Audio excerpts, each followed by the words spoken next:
welcome back to my YouTube channel. And for today's vlog, we are going to cook another recipe of pork belly. So I hope samahan niyo po ako guys sa aking pagluluto. So ito po yung mga gagamitin natin. So meron po tayo ditong 2 piraso ng pork belly. And we are going to cut it into bite-sized pieces. So if you are new to my channel and if you haven't yet subscribed, please click the subscribe button below and please click the notification bell para updated po kayo or ma-notify po kayo whenever I have a new upload this video.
Ayan, so pagkatapos natin hiwain yung ating pork belly, isunod po natin hiwain ang ating panggisa, which is yung garlic at saka sibuyas. Ito lamang po yung ating gagamiting panggisa, pero kung gusto niyo po, lagyan niyo din po ng ginger. Yun po. At saka yung ibang mga ingredients, ang complete recipe po nito is ilalagay ko po yung complete na ingredients sa description box. So, sana paki-check out nyo po guys.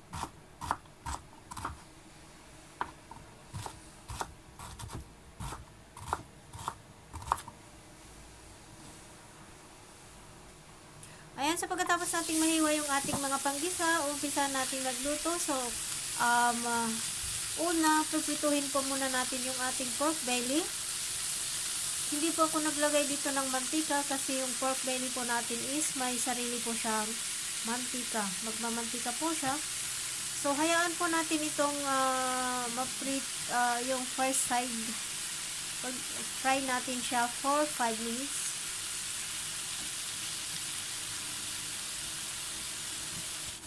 Ayan, so after 5 minutes, babalik na rin po natin and pripituhin po uli natin yung kabila for another 5 minutes hanggang sa mag-brown po ng konti yung ating pork belly.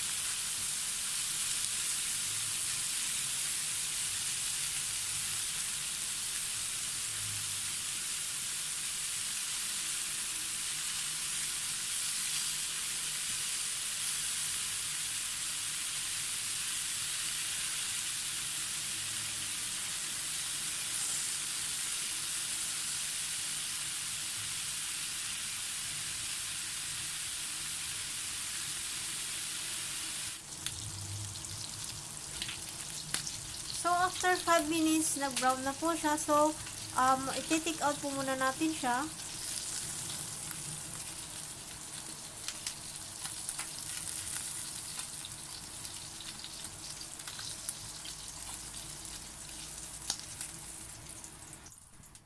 And gumamit po ako dito ng bagong kawali and ika-caramelize po muna natin ang sugar.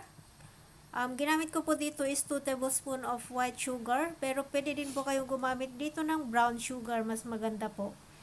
Ayan. And hayaan lamang po natin ito na matunaw. So, ayan. Unti-unti na siyang natunaw.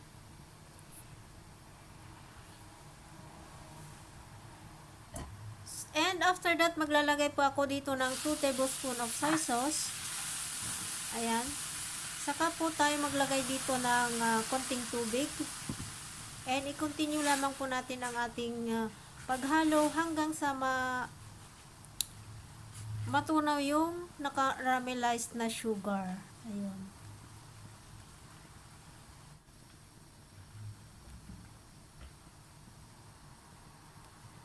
At pagkatapos, ilalagay na natin or ibabalik natin yung ating pork belly.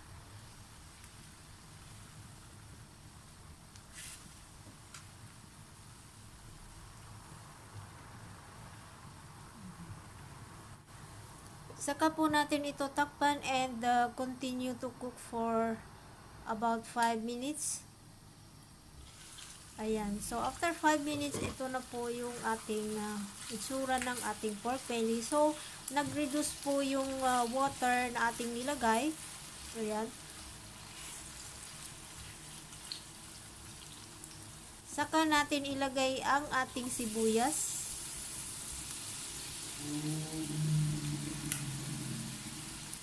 At yung ating garlic. And ituloy lamang po natin ang ating paggisa hanggang sa lumabas ang aroma ng ating sibuyas at saka yung bawang.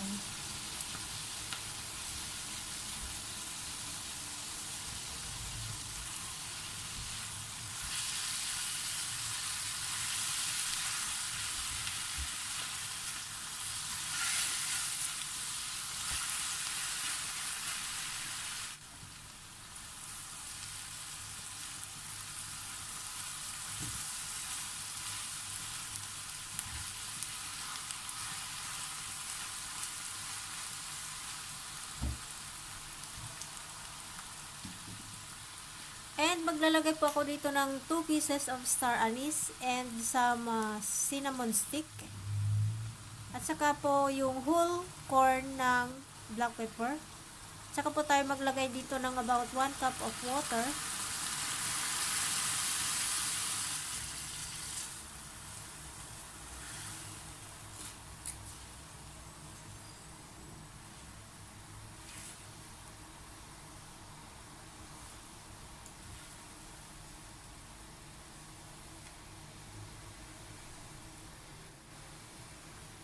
And maglalagay din po tayo dito ng a few leaves of laurel or yung bay leaves.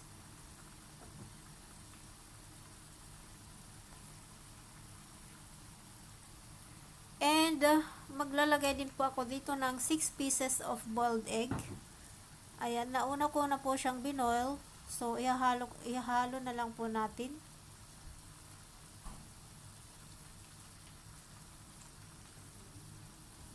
Saka po tayo maglalagay dito ng 2 tablespoon of oyster sauce.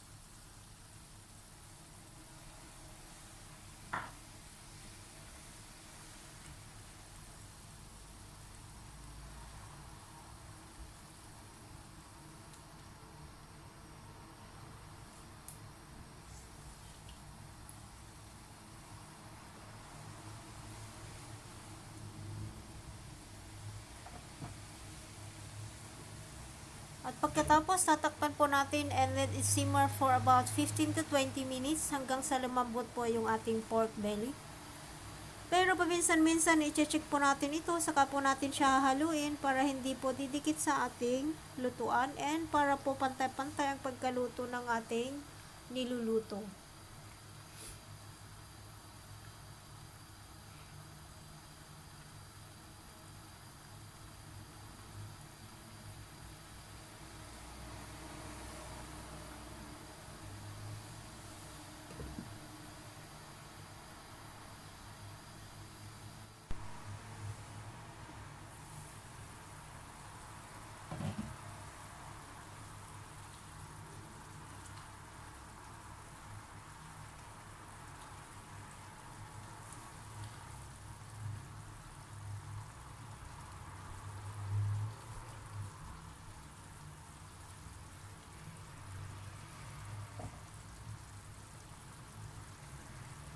And then, titikman po natin kung tama yung lasa at kung hindi, magdadagdag po tayo dito ng konting asin. Pero kung meron po kayong light sauce, pwede din po nyo nang ilagay ninyo.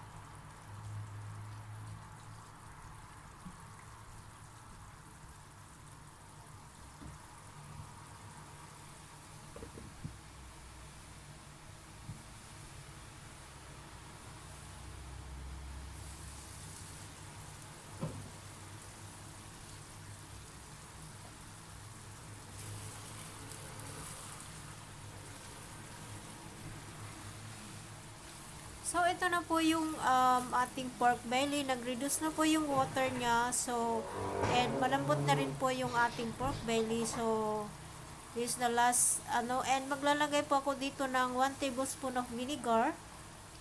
Huwag muna natin siyang haluin pagkalagay. And then, tatakpan natin for another 1 to 2 minutes.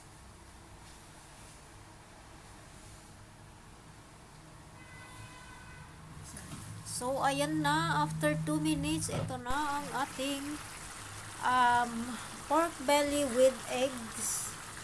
Ayan. Ito po yung recipe natin for today and sana nagustuhan niyo po guys.